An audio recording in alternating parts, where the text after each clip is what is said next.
Au nom du Père et du Fils et du Saint-Esprit, ainsi soit-il. Je voudrais aujourd'hui aborder un petit peu, faire cet entretien autour d'un autre entretien qui a eu lieu entre le Père Jacques et, et anciennement le Frère Arnaud, qui aujourd'hui est Monsieur Bouhan. Chacun doit suivre la vocation qu'il a. Il n'y a pas de démérite à avoir fait des vœux provisoires et ensuite à voir que ce n'est pas sa vocation et à suivre son chemin suivant l'appel de Dieu. Donc c'est une bonne chose s'il en est ainsi. Maintenant, je voudrais aborder un petit peu la base de ce fondement. La base de ce fondement qui est tout simplement la base de l'Église. La base de l'Église, Dieu Pierre, sur cette pierre je bâtirai mon Église. N'oublions pas que Saint Pierre avait dit, tu es le Christ, le Fils du Dieu vivant. Heureux es-tu, Pierre, d'avoir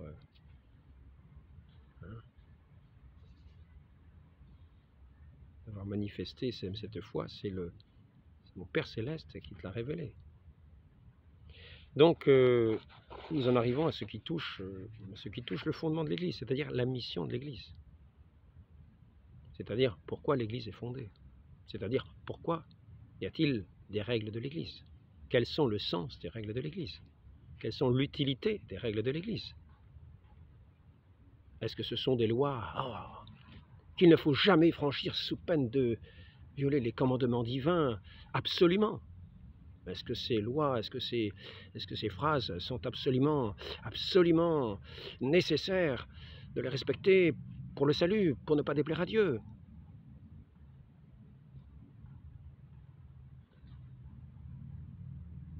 Nous avons déjà un petit éclairage avec saint Paul. La lettre tue, l'esprit vivifie. C'est déjà un petit éclairage. Nous avons aussi notre Seigneur qui nous fait un enseignement. Le sabbat est fait pour l'homme. Ces enseignements de celui qui a la sagesse éternelle doivent aussi contribuer à éclairer nos intelligences, à ne pas faire de nous des perroquets qui répétons, qui rabâchons des lois parce que ce sont des lois, ou des règles parce que ce sont des règles, qui sont données dans un objectif précis. Et nous allons voir, voilà la fin de la société religieuse selon ce qui est dit dans le droit canon de 1917, je précise. Donc cet entretien entre le Père Jacques et M. Bouhan, était un entretien entre c'est des vacantistes, c'est-à-dire deux personnes qui tiennent qu'il n'y a pas de pape. Et il est intéressant de voir ce qu'ils disent. Il est intéressant parce que ce qu'ils disent concerne quand même essentiellement les lois de l'Église. Et à ce titre-là, cela concerne tout chrétien. Et donc nous devons prêter une attention et voir ce qu'il est censé de recevoir. Dieu, je le répète, ce n'est pas simplement moi qui le dis, nous a fait des êtres raisonnables. Quelle est la différence, est-il dit dans le catéchisme, à la rencontre de saint Vincent de Paul, entre l'homme et la bête? L'homme est raisonnable, la bête ne l'est pas. L'homme a une âme immortelle et l'âme de la bête périra avec son corps. Et l'homme est à l'image de Dieu, mais la bête, non. L'image de Dieu, c'est-à-dire capable de le connaître, et à sa ressemblance, capable de son amour, de l'amour qu'il nous donne. Il nous donne son amour, nous sommes capables de le recevoir, et d'entrer dans cette relation avec notre Dieu, tout à sa gloire, tout à sa louange, dans cette reconnaissance de notre Dieu. Nous qui sommes appelés à devenir ses enfants, par la grâce du baptême, après que nous ayons perdu, d'une certaine manière, cette filiation à Dieu par notre désobéissance.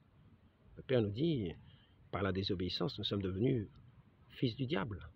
Il dit cela quand il s'adresse aux pharisiens, je précise bien, ces gens qui voulaient se servir de la loi pour faire crucifier le Christ, pour tuer le Christ. Ils avaient décidé sa mise à mort, comme certains décident la mise à mort de l'Église en se servant des lois de l'Église. Chose insensée. Et là, ces pharisiens avaient l'art même de se servir des lois de Dieu pour mettre à mort Dieu lui-même. Jusqu'où va le pharisianisme? Jusqu'où va soit la méchanceté, soit un certain aveuglement, pour parler aimablement. Des aveugles qui guident d'autres aveugles. Ne tombera-t-il pas dans un trou? Il faut demander, dans ces domaines-là, beaucoup, dans la prière, beaucoup d'humilité. Demeurer humble. Car à ceux qui s'élèvent, Dieu ne révèle pas ses secrets. Il révèle ses secrets aux petits, c'est-à-dire aux humbles. Il y a ceux qui ne se servent pas des lois pour écraser ce que notre Seigneur veut sauver, c'est-à-dire les pécheurs. Dit-il, il n'est pas venu pour les justes, qui n'ont pas besoin de la conversion, qui n'ont pas besoin des sacrements de pénitence, qui n'ont pas besoin des sacrements. Mais il est venu pour les pécheurs, qui n'ont pas ces actes parfaits de charité, et qui viennent recevoir la grâce que les sacrements leur procurent, de grâce du pardon, cette grâce de cette nourriture spirituelle, de ce pain vivant descendu du ciel, comme aliment de nos âmes, ainsi qu'il est dit dans tous les catéchismes, aliment pour fortifier nos âmes, mais pour les amener au bien, à la perfection, et non pas seulement les empêcher de se perdre, mais à la perfection, car notre Seigneur nous dit « Soyez parfaits comme votre Père Céleste est parfait ». Cela, je parlais dans un autre entretien, je faisais une distinction, nécessité positive ou négative. Nécessité négative, c'est pour le salut. Nécessité positive, c'est parce que nous sommes appelés à la perfection. Mais ce n'est pas facultatif. Nous devons toujours tendre à la perfection. Et nous tendons à la perfection parce que par ces moyens que Dieu lui-même nous donne. Et maintenant, nous allons voir directement ce que je voulais aborder, c'est-à-dire la fin de la société religieuse qui est l'Église, telle qu'elle est dite dans ce Code de droit canonique de 1917, qui n'est pas un absolu. Nous allons voir que ce qui est d'une certaine manière un absolu dans cette Église, c'est la fin. C'est la fin de la fondation de cette Église. Donc, à la fin de la société religieuse, elle n'est autre que le salut des hommes. Et, plus immédiatement, la conservation du culte divin. Certains ont tendance à l'oublier. Voilà le sens de ces règles, de ces lois d'Église, qui sont regroupées là dans ce code de droit canonique. Donc tout ce qui va contre cela, est bien sûr contre l'intention du législateur. Le législateur de ces règles a fait ces règles pour le salut des hommes et, plus immédiatement, la conservation du culte divin, c'est-à-dire le saint sacrifice de la messe par lequel le culte divin, le culte à Dieu est rendu par son Fils unique dans ce saint sacrifice où il s'est offert lui-même de manière sanglante et où il s'offre tous les jours dans les mains du prêtre de manière non sanglante. Donc la fin de la société religieuse est-il dit dans le Code de droit canonique de 1917, dont certains veulent garder parole pour parole, mot pour mot, quitte à démolir complètement l'Église, cette société religieuse, qui a pour fin le salut des hommes et la conservation du culte divin, quitte à tout démolir, garder intacte chaque parole. Voilà, avec le tranchant duquel ils vont trancher pour tout saccager.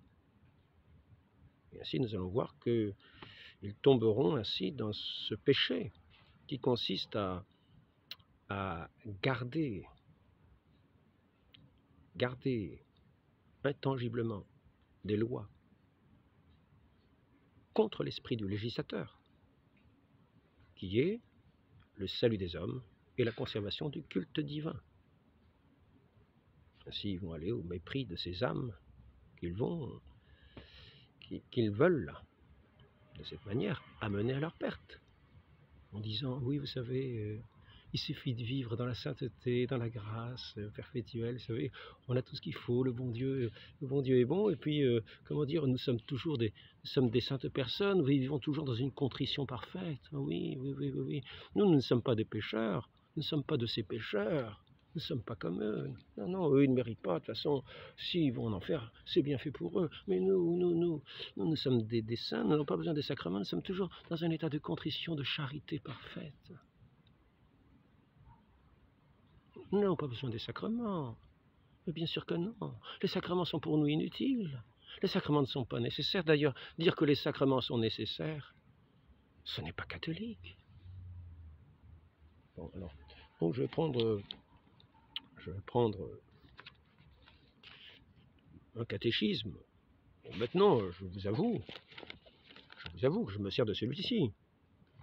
De ce que j'ai lu, il n'est pas moins catholique. Je vais commencer par la lecture sur la nécessité des sacrements. Il suffit d'ouvrir la page de ce catéchisme. Qui est le catéchisme? Qui était le catéchisme officiel, qui a été promulgué par Saint Pie V, que le Concile de Trente a demandé, et qui a donc l'autorité du Concile de Trente pour l'enseignement de tous les pasteurs. Et tous les pasteurs devaient normalement puiser dans ce saint catéchisme, dans lequel il était enseigné des vérités dignes de foi, d'une précision, ainsi que le dit Léon XIII, une précision remarquable. Je pourrais vous citer les textes, je ne sais pas si je les ai amenés ici, mais je ne vais pas les citer, ce n'est pas l'objet.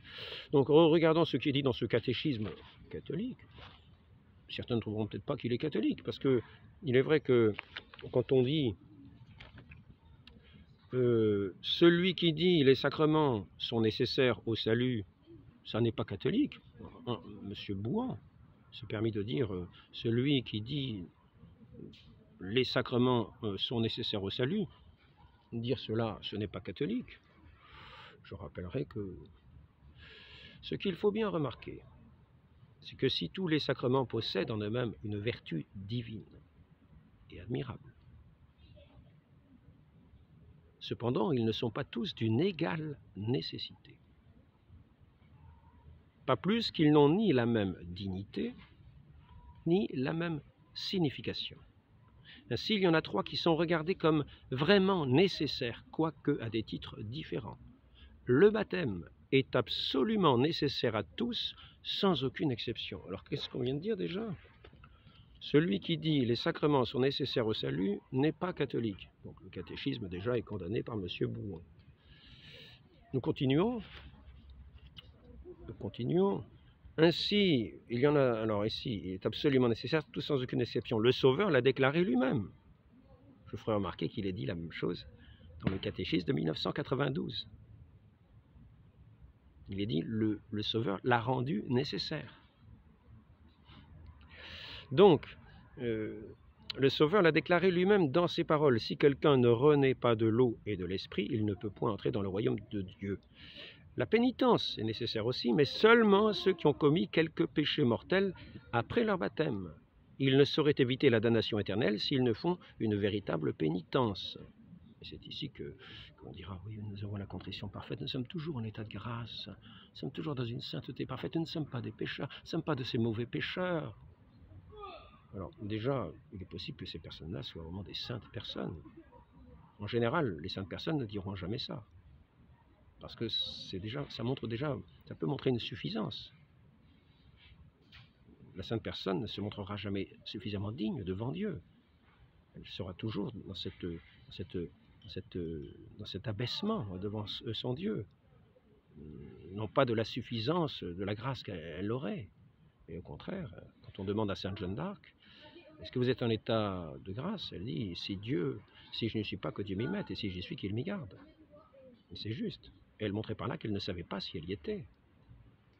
Donc, la pénitence est nécessaire aussi, mais seulement à ceux, alors je répète, ils ne sont pas, où est-ce que c'est marqué ça? Celui qui dit les sacrements sont nécessaires au salut, ce n'est pas catholique. Alors, donc nous répétons ici, la pénitence est nécessaire aussi, mais seulement à ceux qui ont commis quelques péchés mortels après leur baptême. Ils ne sauraient éviter la damnation éternelle s'ils ne font pas une véritable pénitence. Enfin, l'ordre, c'est là le grand oublié de cet entretien, l'ordre, le grand oublié de l'entretien. Nous allons voir que ce n'est pas simplement par un désir que nous aurions que ce sacrement de l'ordre va être en imagination. Non, non, non. Ici, le sacrement de l'ordre est également d'une nécessité rigoureuse. Qu'est-ce qui était dit déjà? Celui qui dit que les sacrements sont nécessaires au salut, alors ça, ce n'est pas catholique. Je répète, c'est quand même le catéchisme du Concile de Trente qui parle avec l'autorité du Concile de Trente, qui est promulgué par Saint Pie V et qui, normalement, tous les pasteurs s'en servent. Ceux qui parlent des choses de Dieu auraient bien fait de s'en servir, parce que maintenant nous avons un catéchisme de 1992. Donc je remarque, depuis que je l'étudie, qu'il est très précis, qu'il dit en gros les mêmes choses. Donc il faudra démontrer que c'est hérétique. Pour ceux qui veulent dire qu'il y a une hérésie, il faudra démontrer que c'est hérétique et le démontrer vraiment avec des arguments décisifs. Cela n'empêche pas que nous pouvons voir les scandales autour et que cela peuvent peut-être aussi toucher à l'hérésie, dans le sens actuel. Mais dans ce qui est de l'enseignement officiel de l'Église, de ce que certains appellent Vatican II, il faudra démontrer, pour ceux qui veulent régler ces questions et dire que tout ce qui a été fait est vain, qu'il faut revenir à ce catéchisme de Trente.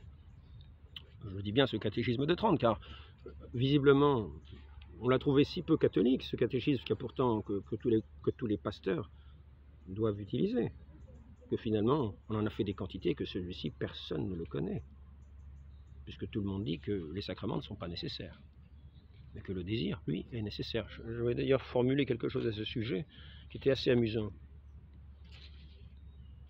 J'espère que je l'ai amené parce que c'était assez amusant. Mais comme je n'amène jamais rien, comme je rate toujours mes petits papiers, je vais peut-être les voir quand même. Voilà, je voulais dire, j'ai trouvé, pour ceux qui disent cela, donc il était fait un rapport, à un canon du Concile de Trente. Et ce canon a été complètement transformé. Je ne sais pas si j'ai amené ici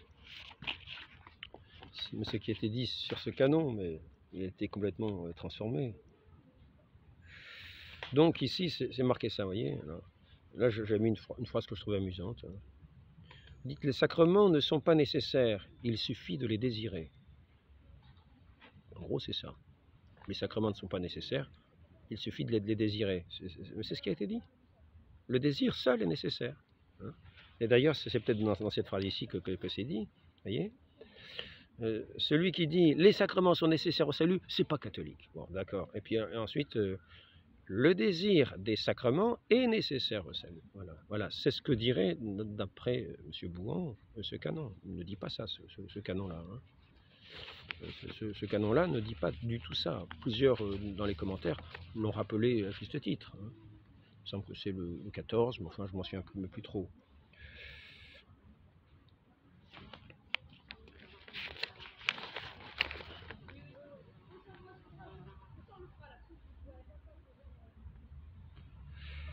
Autant dire, alors je répète, les sacrements ne sont pas nécessaires, il suffit de les désirer. Alors c'est ici que c'est amusant. Autant dire qu'il faut nécessairement désirer des choses non nécessaires. On voit le bon sens, quoi. Tout le bon sens est là, quoi. Il faut absolument désirer des choses non nécessaires, parce qu'on n'a pas besoin des sacrements. Le désir est suffisant. Oui.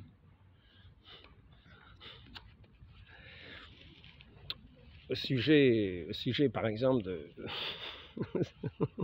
au sujet du baptême, par exemple, on dira sans l'eau ou sans le désir, sans l'eau ou sans le désir, ben, on est sauvé, quoi. Mais c'est pas ce qui est marqué, c'est marqué sans l'eau ou sans le désir, il n'y a pas de salut. C'est pas marqué sans l'eau ou sans le désir, on est sauvé. C'est juste une réflexion en passant. Je fais juste des constats, je ne tranche rien. Je lis juste, je dis juste ce qui est. Hein. Donc au sujet des sacrements, il était dit sans les sacrements ou sans les désirer, celui qui dit que la foi seule suffit est anathémisé. Celui qui dit la foi seule suffit est anathémisé. En gros, on peut comprendre peut-être que le désir est dans la foi aussi, quoi. Donc en tout cas, nous devons avoir foi, parce que l'Église enseigne que les sacrements sont nécessaires. C'est marqué quasiment partout. C'est marqué quasiment partout. Je lis par exemple ici encore le catéchisme de Trente. La vertu qui découle de la passion de Jésus-Christ, c'est-à-dire cette grâce qu'il nous a méritée sur l'autel de la croix, doit passer par les sacrements comme par un canal pour arriver jusqu'à nous. Autrement, il n'y a d'espoir de salut pour personne. Bon, je lis juste ce qui est dans ce catéchisme. Ah, j'ai quelque chose en dessous.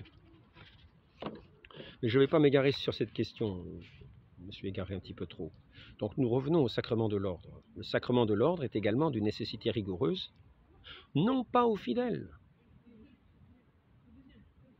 en particulier, mais à l'Église en général. Donc, ici il est dit, le sacrement est également d'une nécessité rigoureuse, non pas, et là il ne s'agit pas de faire, oui, je fais un petit acte je me donne moi-même mon sacrement, je fais un petit acte parfait de charité, oui, je vous aime, je vous aime, je vous aime. N'oublions pas que ce ne sont pas ceux qui disent Seigneur, Seigneur qui entreront dans le royaume des cieux, que ces actes-là, nous ne savons pas ce qu'ils valent, ça n'assure pas le salut, on ne se donne pas un sacrement. Et c'est pour cela qu'ont été données les clés aux apôtres et aux ministres, afin que par ce sacrement de pénitence, par la confession, ils puissent recevoir effectivement le pardon à la manière d'un sacrement, c'est-à-dire d'une manière efficace, qui remet les péchés, même avec une contrition imparfaite. Et c'est en cela que le sacrement de pénitence est nécessaire, car il est dit, il faudra enseigner tout d'abord que l'institution de la confession ne nous était pas seulement avantageuse, mais qu'elle nous était même nécessaire, sans doute. Et nous le reconnaissons, la contrition efface les péchés, et ne voit-on pas qu'elle doit être en ce cas si vive, si forte, si ardente, que la violence de la douleur puisse égaler et atteindre l'énormité des fautes commises. Et comme il y en a peu qui soient capables de parvenir à un haut degré de repentir, il y en a aussi peu qui doivent espérer par ce moyen la rémission de leurs péchés. Il était donc nécessaire que notre Seigneur Jésus-Christ, dans son infinie clémence, pourvu au salut de tous par une voie plus facile, en donnant à son Église les clés du royaume des cieux. Donc nous voyons ici la nécessité pour le bien de tous les fidèles, et non pas le salut de quelques-uns qui feraient cet acte, qui seraient déjà des saints et des justes, qui feraient cet acte de contrition parfaite, qui vivraient dans l'état de grâce, dans un état de grâce permanente, sans les sacrements, montrant par là qu'ils sont vraiment tout à fait inutiles. On les désire, mais on ne les prend jamais. On les désire tellement, on les estime tellement qu'on ne les prendra jamais, même si l'Église autorise à les prendre en cas d'extrême limite, parce que nous n'avons jamais vu un saint qui allait prendre ces sacrements de l'extrême onction auprès d'un hérétique, auprès d'un excommunié. Et pourtant l'Église, en cas de nécessité, nous rappelle bien, dans ses canons, que nécessité fait loi, et que la loi n'est jamais illicite. Donc ce n'est pas faire un mal pour obtenir un bien. Il faut comprendre le sens des mots. La loi n'est pas illicite. La loi divine, qui dit nécessité fait loi, ou que la nécessité rend licite ce qui est illicite, si la nécessité rend licite, c'est ce qui apparaissait illicite n'est plus illicite. Et je ferai remarquer à ce sujet, parce que M. Bouhan disait, a-t-on déjà vu un saint qui ait fait cela? Et je dirais que tous ceux qui ont fait cela sont des saints, s'ils avaient vraiment la foi, et au moins une contrition même imparfaite. dans le sens de faire, s'ils avaient quand même ce désir des sacrements, désir qui est toujours nécessaire, mais s'ils le demandent, s'ils le réclament, s'ils l'acceptent quand on le propose, et qu'ils le désirent du fond du cœur, qu'ils le désirent, eh bien, ces âmes-là sont des saintes âmes, sont des âmes qui iront au paradis. Et même les âmes qui sont en purgatoire sont des saints. Ce sont des saints. Donc tous ceux qui, dans ces dernières extrémités, demandent des sacrements, même un hérétique, sont des saints. Donc il fallait citer un saint qui a fait cela, mais tous sont saints, s'ils l'ont reçu comme il le fallait. Et le ciel sera peuplé uniquement de saints, de ces gens qui vivent de la grâce de Dieu et qui ont reçu, cette grâce, qui en ont été nourris par ces sacrements, fortifiés par ces sacrements, afin de vivre dans la perfection des enfants de Dieu. Que le Christ nous fait un ordre de vivre, une nécessité, c'est son ordre. Comme le disait très justement le Père Jacques, nous voyons ici la nécessité du commandement divin qui fait loi. Soyez parfaits comme votre Père Céleste est parfait. Donc le sacrement de communion lui-même nous est une nécessité pour aller davantage dans cette perfection, mais à partir du moment où nous avons vu la fin de la société religieuse, à partir du moment où nous avons vu que le sacrement de l'ordre est nécessaire à cette société religieuse et qu'elle est rigoureusement nécessaire, non pas à des individus en particulier, aux fidèles en particulier, mais à l'Église en général, tel qu'il est dit dans le paragraphe 14.8 du catéchisme de Trente, sans doute aussi dans le Saint Concile de Trente. Donc nous voyons que les sacrements sont dits nécessaires et que ceux qui disent que les sacrements sont nécessaires ne sont pas des hérétiques, puisque c'est ce qu'enseigne partout la Sainte Église catholique. Mais que par contre, ceux qui disent que le désir seul, sans les sacrements, et qui finissent par dire finalement, parce que c'est ce à quoi le frère Arnaud en finissait à dire, il finissait par avancer la chose suivante: le fait de renoncer au sacrement nous fait grandir de la foi. Nous sommes fidèles, nous demeurons fidèles, nous sommes encore plus fidèles en renonçant au sacrement parce qu'ils sont illicites. Et il refuse que ce qui est illicite devienne licite par la nécessité. Il le refuse, il trouve que c'est indigne de lui. Et il invite les gens à considérer que c'est indigne d'eux, alors que c'est la loi de l'Église. C'est même inscrit dans les canons de l'Église. Ces canons qu'il dirait respecter. C'est donc dans le droit de l'Église qu'il est dit que ce qui est licite, que ce qui est illicite devient licite. C'est-à-dire qu'il n'y a plus de mal en cas de nécessité. Il n'y a aucun mal en cas de nécessité. C'est autorisé, c'est la loi de Dieu. Parce que quoi? Parce qu'on en revient à ce désordre que j'ai perpétuellement. Ça va être où? La fin de la société religieuse n'est autre que le salut des hommes et, plus immédiatement, la conservation du culte divin, est-il dit dans ce code de droit canonique. 1, 2, 5. La pureté de la foi et l'honnêteté des mœurs parmi le peuple chrétien en général. Il y a beaucoup de choses qui ont été dites, mais c'est tellement, entendre ces choses-là, c'est tellement insensé. C'est tellement insensé. Je fais référence à un moment à une dame qui s'en va de la maison. C'est pour vous faire remarquer, l'attachement à la lettre peut être criminel. L'attachement à la lettre de la loi peut être criminel. La loi est faite dans un sens du législateur, dans un sens précis. Elle a un...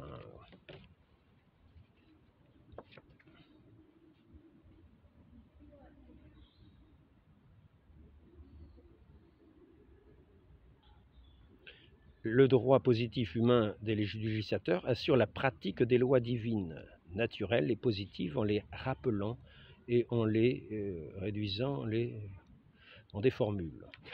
Voilà. Donc, ici, nous avons vu que cette fin, c'est ce salut des âmes par l'institution de ces sacrements qui donnent la grâce aux âmes, qui les fait naître Il les fait obtenir le pardon, alors que sinon elles ne l'obtiendraient pas en dernier recours. Car elles n'ont pas tout à fait les dispositions qui s'avancent. Et cependant, Dieu leur donne cette grâce par les sacrements d'être sauvés. Parce que c'est sa volonté. C'est sa volonté. Au moment qu'elles ont tenu à lui par la foi, si elles sont en péché mortel, elles ont eu une contrition imparfaite, eh bien, par ce sacrement du pardon, elles obtiennent le salut. Et notre Seigneur est venu pour les pécheurs. Et son Église est venue comme être l'arche du salut, pour accueillir tous les pécheurs. Pour la multitude, pas pour quelques justes. Ainsi, imaginons maintenant, on dit, je suis fidèle, c'est l'Église de Pie XII, moi je suis fidèle aux lois de Pie XII. Je suis unacum avec Pie XII. Il faudrait quand même se souvenir d'une chose, c'est que ce n'est pas l'Église de Pie XII. Nous ne sommes pas dans l'Église de Pie XII. Nous sommes dans l'Église de notre Seigneur Jésus-Christ, dont le pape Pie XII a été le vicaire pendant un certain temps, mais il n'est plus le vicaire. Il n'est plus le vicaire du Christ. Ici-bas, Pie XII n'est plus le vicaire du Christ. Donc nous ne pouvons pas dire que nous vivons sous les lois de Pie XII.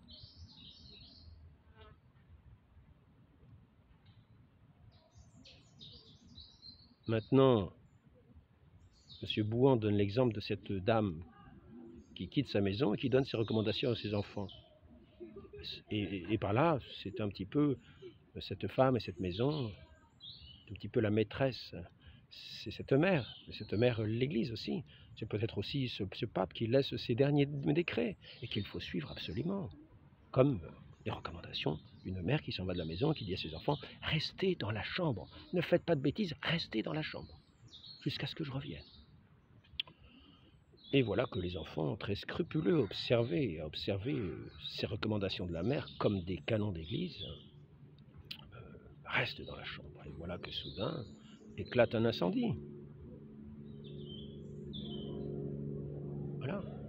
Et le fils aîné, à qui ces recommandations étaient faites pour veiller sur la famille, dit non, non, non, il ne faut pas sortir de la chambre. Maman a dit, il ne faut pas sortir de la chambre, ça serait illégitime. Pour une bonne fin, on transgresserait cette loi qu'il ne faut surtout pas transgresser. Ben oui, mais cette bonne mère avait donné cette recommandation pour éviter les dangers aux enfants, pour éviter qu'ils ne fassent des bêtises, qu'ils mettent le feu à la maison par quelqu'un qui irait à la cuisine, qui irait faire des... Et voilà. Donc le sens de la loi était justement de préserver la vie des enfants, pas de les tuer. Et le fils aîné qui les empêche de sortir a fait carboniser ses petits frères. Et quand la maman revient, ah, pauvre maman, elle trouve ses enfants morts.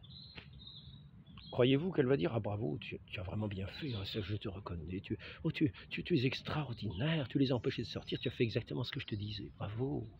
Et c'est là qu'on voit qu'à vouloir garder des règles qui ne sont pas adaptées au temps, qui vont contre les fins de l'Église, pour lesquelles l'Église a été instituée, cela en devient criminel. C'est-à-dire qu'on s'attaque au salut des âmes et on enlève le culte de Dieu. Fin immédiate, le culte de Dieu. Et plus immédiatement, la conservation du culte divin. La pureté de la foi et l'honnêteté des mœurs. Et la pureté de la foi, elle se maintient aussi, elle se conserve, elle se développe par la réception des sacrements qui donnent cette grâce, ce pain vivant, par ce pain vivant de nos âmes, par cette confession à laquelle nous renonçons le plus souvent à nos péchés, nous les dénonçons avec contrition et petit à petit nous vaincrons toutes nos tendances mauvaises de cette façon-là. Et nous avons en même temps cette réception de cette grâce de Dieu qui nous rétablit dans une amitié parfaite avec lui, rendant nos cœurs purs dans la joie céleste, dans la joie de ce cœur qui peut dire à ce Père sans aucun ombre, sans aucun obstacle, sans aucune ombre à cette lumière pure. Père céleste, je vous remercie de m'avoir donné votre Fils, que j'ai reçu aujourd'hui dans le Saint-Sacrement de l'autel, qui est venu au fond de mon cœur pour me réconcilier à vous. Et vous, en gage de votre amour pour moi, vous me donnez votre Fils dans ce Saint-Sacrement. je vous rends grâce. Et dans ce dialogue avec son Père céleste, il n'y a là aucune tache, aucune ombre. C'est la joie pure. Quelle grâce! Ainsi, lorsque le temps vient où nécessité fait loi pour l'Église, de faire en sorte que l'Église puisse toujours avoir les sacrements, eh bien, l'heure vient aussi d'instituer par le sacrement de l'ordre, qui est nécessaire à l'Église, comme nous l'avons vu, comme nous l'avons lu dans ce catéchisme, non pas aux fidèles en particulier, mais à l'Église en général. Quand le temps vient de le faire, eh bien, il est temps de le faire. Nécessité fait loi. Et nécessité rend légitime ce qui était illégitime, qui était interdit par des canons. Mais la situation est nouvelle. Et il y a légitimité à renouveler le sacrement de l'ordre et à faire en sorte que certains enfants de l'Église soient revêtus du sacerdoce de notre Seigneur. Donc, voilà, je dirais que quand nous étudions le droit canon, il ne faut pas que tout le monde se permette d'étudier le droit canon. Je dirais que certains n'en ont pas la capacité, n'ont pas la sagesse de cela. Ils deviendraient des dangers publics. Ainsi, ceux qui parlent de cette façon-là sont des dangers publics. Je peux reprendre l'exemple de cette brave mère qui s'en va. Et puis voilà que elle laisse quelques provisions dans la maison aux enfants. Elle dit la même chose. Ne sortez pas de la maison. Ne sortez pas de la maison. Et puis voilà que cette dame-là, la maman ne revient pas. Alors les enfants, ils restent dans la maison. Ils mangent les provisions. 1 jour, 2 jours, 3 jours, 4 jours, puis il n'y a plus rien. Et puis 5 jours, 6 jours. La maman n'est pas revenue. Elle nous a dit de rester à la maison. Elle nous a dit de rester à la maison. Mais il reste à la maison parce que, pieusement, il reste à la maison comme obéissant à un droit canon intangible. Ah, ça serait violer le droit canon. Ça serait violer cette sainte parole que d'enfreindre le commandement de cette mère. Oui, mais cette bonne mère donnait ses paroles pour le bien de ses enfants. Mais malheureusement, elle a eu un accident. Elle s'est retrouvée sans pouvoir donner de nouvelles dans un endroit où elle était soignée. Résultat, 3 semaines après, elle arrive, elle trouve les enfants quasiment morts de faim, car le fils aîné était là, empêchant les enfants de bouger de la maison, qui n'avaient plus rien ni à manger, ni même à boire. Imaginez, est-ce que c'est raisonnable? Est-ce que c'est raisonnable? Non. Nécessité fait loi.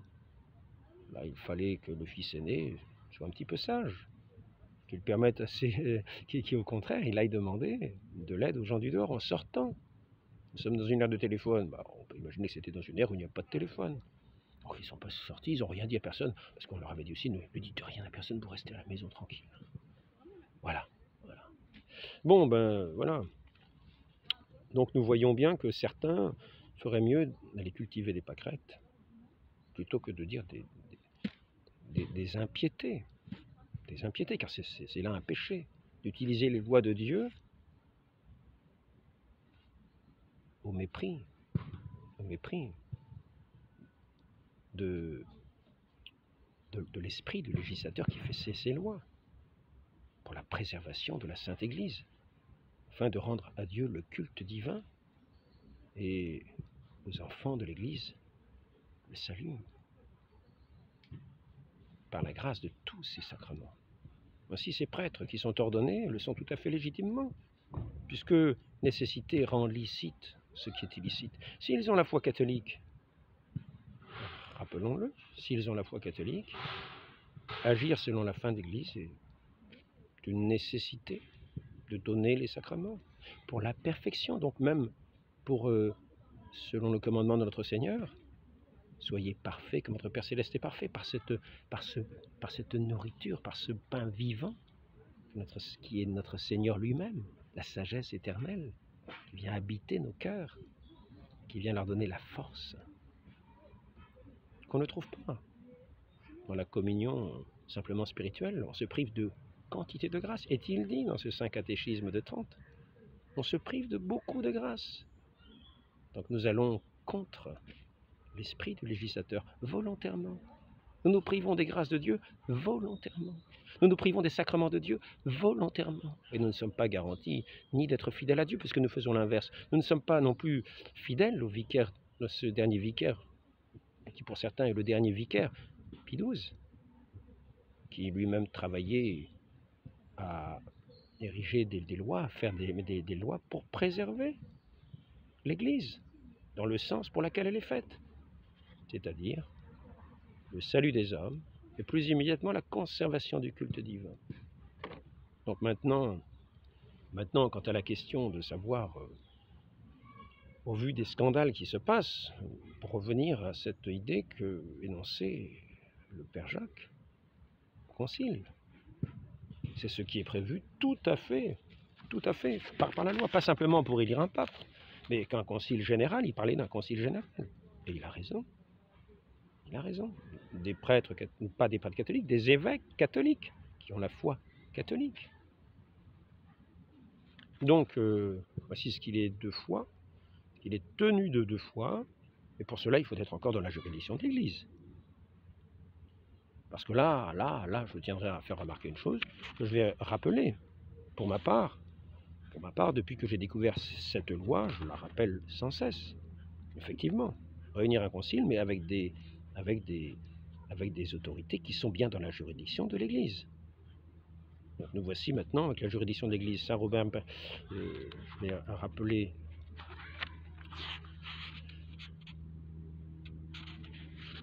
Ah ben alors, qu'est-ce que c'est que ça? Je ne trouve plus mon texte.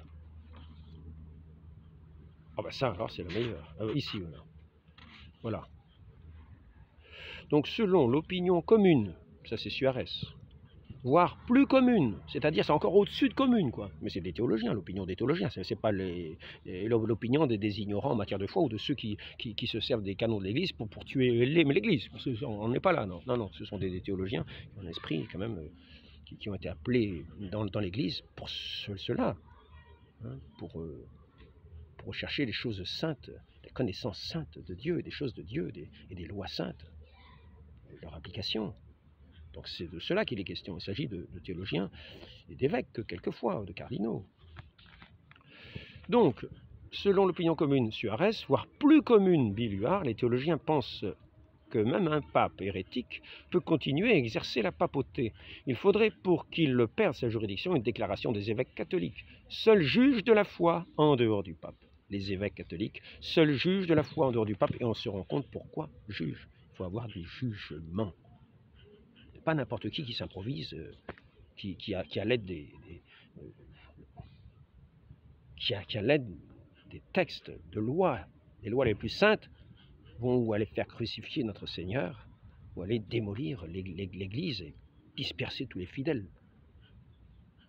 Je tiens à rappeler au sujet des chapelles, dans cet entretien, certains reconnaissant comme étant divisées les unes les autres, je tiens à rappeler la chose suivante.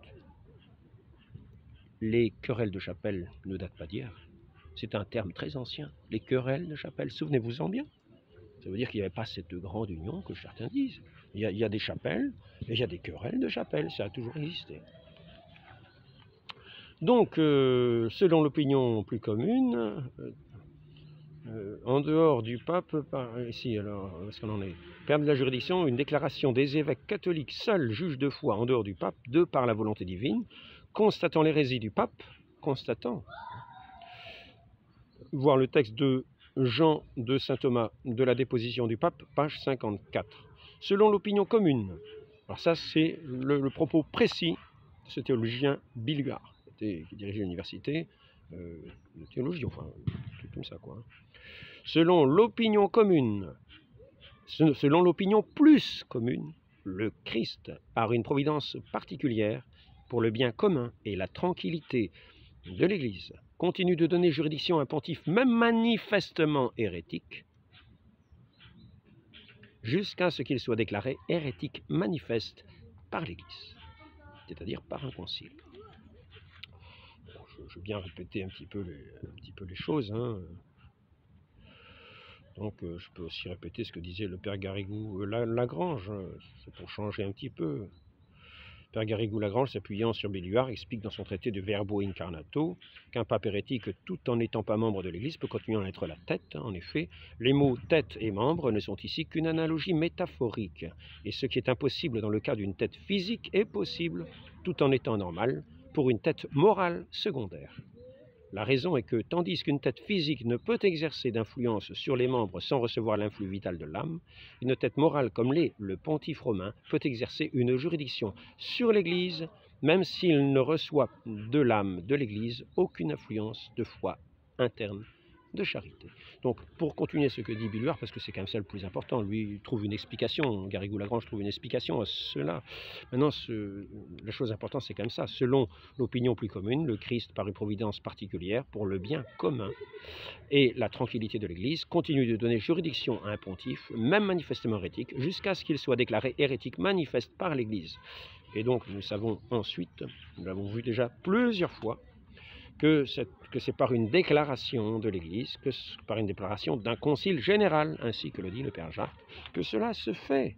Et il est vrai que quand ça va, si des événements éclatent, bientôt, eh bien, il va apparaître, à ce moment-là, il pourra apparaître, si le pape actuel est hérétique, eh bien, il va falloir que les évêques se rassemblent et tranchent, observent, eux qui sont des juges de la foi en dehors du pape, s'il est hérétique, et le déclare à l'Église.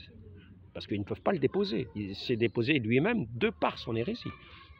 Donc ici, je répète, en cas d'hérésie, et non plus dans les autres cas, il perd le pontificat, c'est toujours Béluard, par le fait même de son hérésie. Comment pourrait-il demeurer tête de l'Église, celui qui n'en est plus membre? C'est pourquoi il est soumis au jugement de l'Église, non pas pour être déposé, puisqu'il s'est déposé lui-même par l'hérésie, et il a rejeté le pontificat, mais pour être déclaré hérétique et qu'ainsi il soit connu de l'Église qu'il n'est plus pontife. Avant cette déclaration, il n'est pas permis de lui dénier l'obéissance, car il garde jusque-là juridiction, non pas de droit, comme s'il était encore pontife, mais de fait, Dieu le voulant et en disposant ainsi pour le bien commun de l'Église. Et saint Alphonse de Liguori va dire exactement la même chose. Si jamais un pape en tant que personne privée tombait dans l'hérésie, alors il serait aussitôt déchu de l'autorité papale, là, car alors il serait hors de l'Église et ne pourrait donc plus en être la tête. Donc dans ce cas, l'Église devrait non pas la vérité le déposer, car personne n'a un droit supérieur au pape, mais le déclarer déchu du pontificat. Voilà. Et ici, et il précise, nous avons dit, si le pape tombait dans l'hérésie en tant que personne privée, car le pape en tant que pape, c'est-à-dire enseignant l'Église tout entière ex cathedra, ne peut enseigner une erreur contre la foi, parce que la promesse du Christ ne peut faillir. C'est donc comme personne privée. Et il est rappelé dans ces règles, n'oublions pas, ce qui est fait de façon illicite n'entraîne aucune obligation. Le péché dans l'Église n'entraîne aucune obligation. C'est une autre règle de ces décrétales qui sont dans le droit canonique, qui servent pour interpréter le droit canonique. Règle 64, on doit regarder comme nul tout ce qui se fait contre le droit naturel divin, qui sont vraiment les lois de divine. Voilà. Et le droit, qu'on appelle le droit canonique, tout ça, c'est pour respecter ce droit naturel et ce droit divin. Et que l'Église puisse parvenir à sa fin, non pas à la tuer par des lois. C'est condamné, saint Thomas en parle, d'autres papes en parlent de cette chose-là. Ceux qui vont contre la volonté du législateur en observant les lois pêchent gravement. Pêchent gravement. C'est dangereux. C'est dangereux. Il vaut mieux faire son jardin. Et tout simplement, écouter des personnes un petit peu sages, tout simplement retourner dans la juridiction de l'Église, jusqu'à ce que celui qui est tenu pour pape, au cas où il est hérétique, il n'est pas pape, mais il est quand même tenu pour pape parce qu'on ne sait pas qu'il n'est pas pape, parce que nous ne sommes pas les juges dans la foi. À ce moment-là, tenons-le pour pape et soyons-lui obéissants, comme il est marqué, mais non pas pour le péché, jamais, ni pour tomber dans des hérésies. Il faut être attentif et veiller.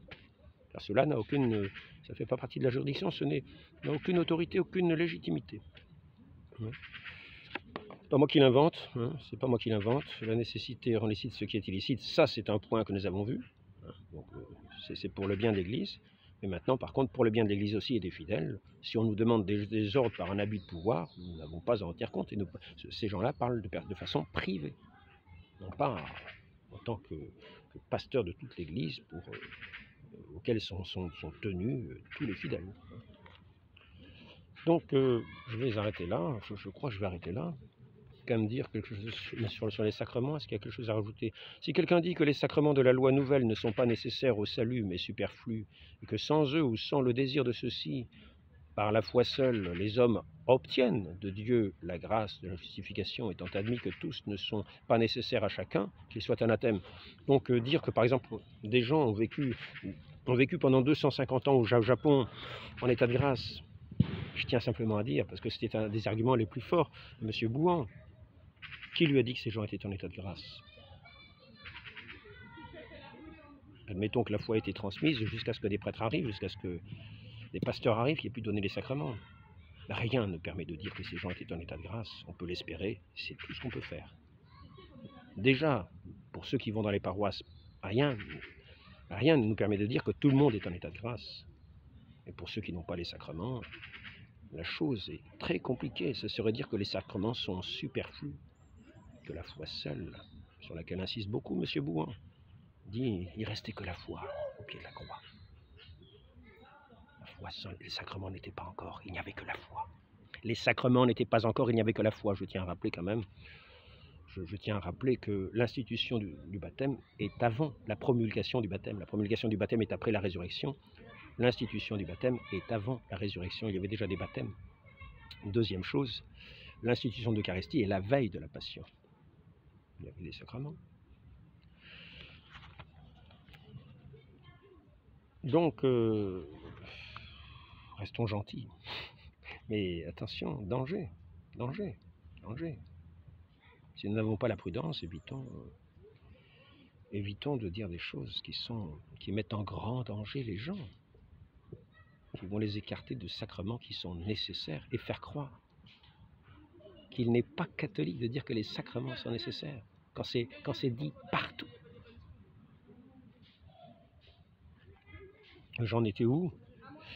Enfin, l'ordre est également d'une nécessité rigoureuse, non pas aux fidèles en particulier, mais à l'Église en général. Concile de Trente. Dernier point, l'Eucharistie est comme un aliment vraiment céleste qui nourrit et soutient nos âmes. Catéchisme de Trente, 14, 7. Sacrements sont l'âme de toute la religion chrétienne, est-il dit? Catéchisme de Trente, chapitre 16, paragraphe 1. Sacrements sont, en quelque sorte, l'âme de toute la religion chrétienne. La contrition parfaite remet les fautes vénielles et obtient aussi le pardon des péchés mortels si elle comporte la ferme résolution de recourir, dès que possible, à la confession sacramentelle, est-il dit dans le catéchisme de 1992. Je ne crois pas que ce soit hérétique. Il faudra démontrer que ce catéchisme est hérétique si on veut faire un concile pour dénoncer ce qui est hérétique. Il faudra dire que ces papes étaient vraiment hérétiques, ceux qui ont fait ce catéchisme. Car en étudiant le catéchisme qui donne la foi de l'Église, pour le moment, je n'ai pas encore trouvé trop d'hérésie. Je n'ai pas trouvé, à vrai dire. Mais je n'ai pas tout lu. Mais ce n'est pas moi le juge de la foi, ce sont les évêques, les juges de la foi. Donc il faut réunir un concile des évêques. Et nous, pauvres fidèles, nous apprendrons, nous, qui faisons partie de l'Église, nous apprendrons que le pape n'est pas pape, qu'il a perdu sa juridiction de fait, s'il était hérétique. Ou bien alors que, étant que nous en sommes là, nous lui devons obéissance, non pas en ce qui est péché. Voilà. Demandons cette grâce à la très sainte Vierge Marie de rester les enfants fidèles de notre Église, dans la confiance et la paix. Et voulons au contraire demeurer dans cette humilité véritable, demeurer dans les choses humbles, ne pas vouloir nous prétendre juges de toutes choses, nous qui n'avons pas été établis pour.